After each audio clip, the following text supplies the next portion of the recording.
Yes, it's time for you to clean up the yard. Get outside pronto were the words that echoed from my mother-in-law at my in-law's house. I was always treated like a servant, especially at Christmas. After doing all sorts of housework, I'd find myself locked out in the yard. It was tough at first, but as the son's wife, I eventually accepted it. If I could endure it for a little while, I could go home. That's all I thought about, waiting for time to pass. One Christmas, thanks to my sister-in-law, I had an awakening. My name is Ariel. I'm 27 years old and I work in an office. My husband Tom is 33 years older than me. We've been married for 3 years. I'm an indoor person preferring to relax at home on my days off. I'm not antisocial, just shy and not great with large groups. When I first met Tom, he was kind and reliable. I met him at a drinking party I attended with a friend. I thought it was a small gathering, but there were many strangers, and I wanted to go home right away. Tom was the one who helped me. I didn't know there would be so many people. Let's have a quiet drink over here, he suggested. He's a cheerful person and probably fine with crowds, but he stayed with me, chatting about various things. When it was time to move to the after party, he discreetly said, "It's better to go home now." He let me leave early. Such gatherings often exhaust me, but that day, thanks to him, I wasn't tired and actually had fun.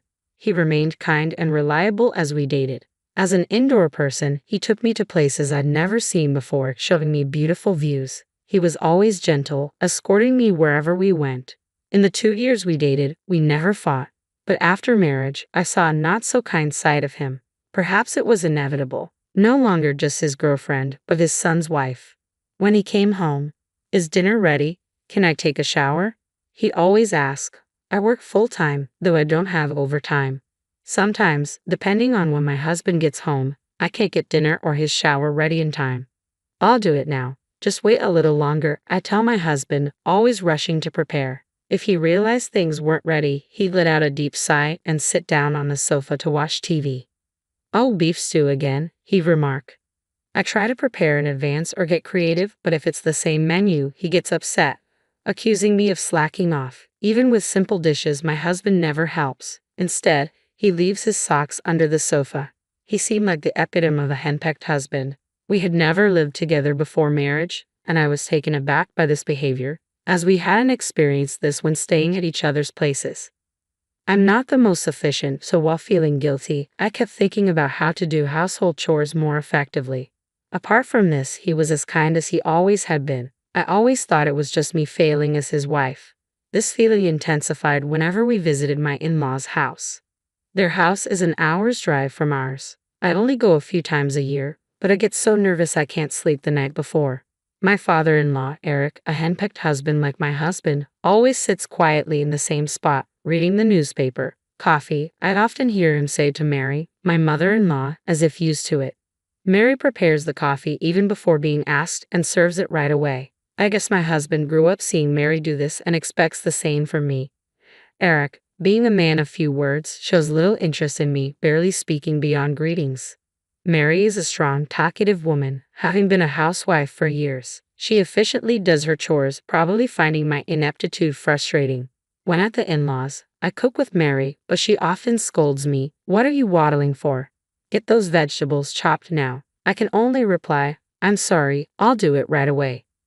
With each visit, I felt increasingly disliked by Mary, always being scolded no matter how careful I tried to be. I blamed myself for not improving. Even when my husband saw me scolded, he said nothing, just lounging around watching TV or fiddling with his phone. Overwhelmed by the constant scolding, I eventually talked to him about it. "You just need to be more efficient. Mom doesn't usually get that angry," he remarked. His words weren't wrong, but they only made me feel more dejected. One day, a year into our marriage, while cooking with Mary as usual, she finally snapped.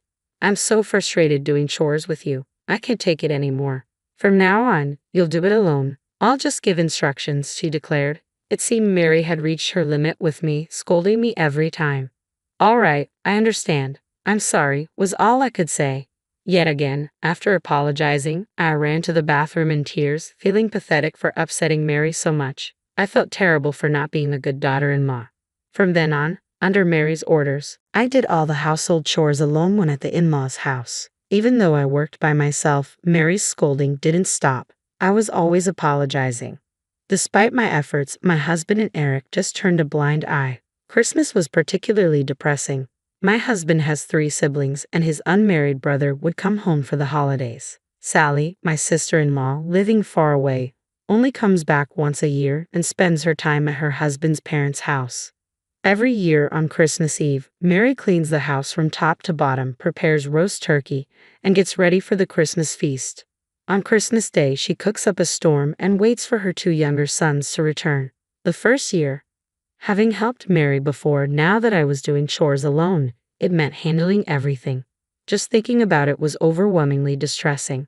On the way to the in-laws' house on Christmas Eve, I did the grocery shopping Mary had asked for, and the car was full. Upon arriving and finishing unloading, Mary immediately instructed me to start cleaning the windows. One cleaning task after another followed, along with preparing lunch. By evening, I was exhausted, yet the cleaning wasn't done. "What are you dawdling for? At this rate, we'll have to continue tomorrow." Mary kept scolding me. I was too tired even to apologize.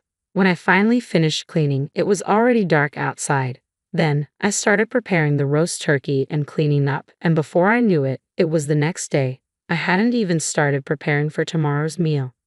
Sally hadn't instructed me on the preparations. "It needs to be ready by 11 o'clock a.m., she said before heading to bed. My husband and Eric had already fallen asleep. I spent the night desperately doing the meal prep. There was so much to do, and as I worked, I couldn't help but cry. Sally probably started cleaning and prepping not just on Christmas Eve, but several days before. It was unreasonable to expect me to do it all alone. I understood that, as a son's wife, I had to accept this, but I couldn't stop crying. Eventually, morning came while I was still prepping, and I had to start cooking right away to be ready by 11 o'clock a.m. I finished everything in time, feeling relieved that I managed to get it all done by 11 o'clock a.m. "Wow, this looks delicious." "Thanks, Mom," exclaimed the brothers. Their words irked me. Just as I thought I could finally sit down to eat, Mary called me. "What are you sitting down for? It's family time now. You need to clean the yard," Mary said, handing me a broom. I couldn't believe it but had no energy to resist. Silently, I took the broom and went to the yard.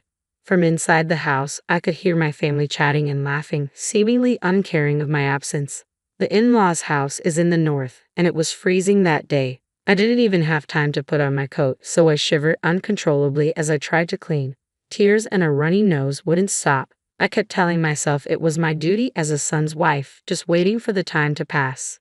3 hours passed before I was allowed back inside.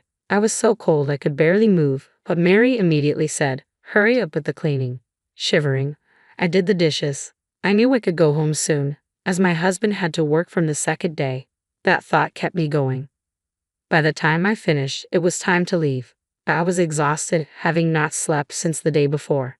In the car on the way back, I cheerfully told my husband, "Am I going to spend every Christmas like this? I'm tired, cold, and I can't take it anymore." "Just be more efficient, and you can sleep next year. Stick on lots of disposable heating pads. Stop crying. It's bad luck for Christmas." His cold response angered me. I was starting to resent him. No, I think I already disliked him. I had time off until the 3rd, but I got sick from being outside in the cold and spent the rest of my Christmas break in bed. This treatment continued every time I went to the in-laws' house. The next Christmas Eve, I tried to prepare in advance and get more sleep. I even brought lots of disposable heating pads in case I had to go outside. But Mary criticized my pre-made dishes. "This is too salty. Start over," she said, rendering my efforts meaningless. Then she took all the heating pads from my bag. "Oh, disposable heating pads. These will be perfect for church." "Thank you," she said, taking them all. I couldn't sleep again because of the cleaning and cooking. After preparing the meal, I was sent outside to avoid catching the cold again. I wore a down jacket and took the disposable heating pads I had put in my pockets outside. Despite wearing thick clothes and carrying the heating pads, I couldn't stop shivering as it was snowing that day. About an hour later, a little boy came out of the house. "Wow, snow," he exclaimed. I was surprised. There shouldn't be any children inside. "Henry, put on your gloves," Mary called out. It turned out Sally had arrived unbeknownst to me while I was outside. Sally and her child had come to the in-laws' house. Apparently, she had a fight with her husband and didn't go to his parents' house this year. It was the first time I'd seen her since our wedding 3 years ago. When Sally saw me, she was surprised. Is that you, Ariel? She greeted. Hello, Sally. It's been a while. I greeted her, still shivering. Concerned about me trembling, Sally gave me some disposable heating pads from her pocket. Goodness, you're shivering. Why are you outside all this time? She asked, warming my hands. I was asked to clean the yard as the son's wife, I explained. I answered, and Sally, looking angry, said, What? What do you mean? Come inside, and you too, Henry. She ushered me into the house. Sally approached my husband and the others who were chatting. Hey, what's this about? Ariel was shivering. What if something had happened? She asked forcefully. Mom just asked her to clean the yard. My husband replied nonchalantly. Tom, you don't see anything wrong with this. And Mom, what's this about? Sally confronted my husband and her mother. Eric pretended not to know, and the two brothers-in-law looked uncomfortable. A son's wife should do what's expected of her. I just had her do her duties, Sally's mother replied sulkily. There's no such thing as a son's wife's duties in this world. How can you, a former daughter-in-law, not understand? You don't even realize how horrible this is. This is awful. I will never forgive you, and not just you, everyone here, Sally said, and left the in-laws' house with her child. I stayed at a nearby hotel. While soaking in the pool, I told her everything. Sally, too, had been harshly treated by her mother-in-law and listened to me with tears. Ariel, you've been treated like a slave, haven't you? It's been tough. You don't have to endure it anymore. You can be free, she hugged me. I had always thought it was inevitable as a son's wife and endured many hardships, but finally, I realized it was abnormal. Feeling liberated, I also cried. Spending time with Sally, I felt the need to become stronger. After getting out of the pool, we ate the delicious hotel food, and exhausted from not sleeping since Christmas Eve, I fell asleep without realizing it.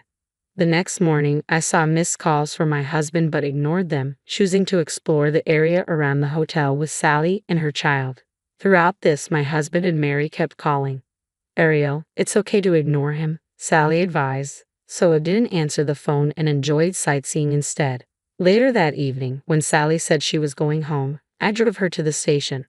As we said goodbye, Ariel, I've done enough payback for you. The rest is up to you, she told me. I didn't fully understand. Thank you for everything. I thanked her deeply and went home. When I got home, my husband was there, demanding, Hey, where have you been? I called you so many times. Ignoring his frantic concern, he continued, The house has been sold. It's my sister's doing. Confused, I asked, What? Sally? Sally has married the heir of a national real estate company. Our house and the in-laws' house were bought through Sally's husband's company. The two brothers-in-law rented through the same company, he explained. Sally, unable to forgive what happened yesterday, have listed our house and the in-laws' house for sale and filed eviction notices for the brothers' rentals. Within a month, the entire family had to move out, losing their home. I laugh at Sally's extraordinary actions, touched that she did all this for me. You know about this, right? Tell my sister to stop. She'll listen to you, my husband pressed. Laughing, I responded, I'll talk to Mom. He called Mary. It was hard to hear, but she sounded angry. It's called personal responsibility. I'm leaving this house too, so it doesn't matter to me if there's no house. The family can live happily outside, right? Like in a tent? It might be cold and shivering. I teased while saying this to my husband and Mary on the phone. What are you talking about? My husband exclaimed. The joke's on me. I'll send you the divorce papers, I said, packed and went to my parents' house. I called Sally on the way to tell her I was divorcing. Way to go, Ariel. I knew you'd make that choice. Let's go to a hotel with a pool again, she said cheerfully. I'm grateful to Sally. If she hadn't come that day, I would have endured terrible treatment for decades. Later, we officially got divorced. My ex-husband's family lost their homes. We used to split living expenses and manage our own savings, which I didn't know, but apparently he had hardly any. He had to borrow money for a new house. He was blamed by the in-laws and borrowed more for their initial costs. After the divorce, his debts grew, and he started working part-time at night. Serves him right. The in-laws had lived in a spacious house thanks to Sally, but now had to settle for a small apartment. Embarrassed, Sally rarely leaves the house, living quietly. I started living at my parents' house. When I helped with chores, Mom was surprised at my efficiency. I thought I was clumsy and hadn't grown, but I was wrong. I became skilled in household chores during my 3-year marriage. Sally and I still keep in touch and occasionally visit hotels with pools. Talking to her gives me strength. Becoming the strong woman like Sally is my goal.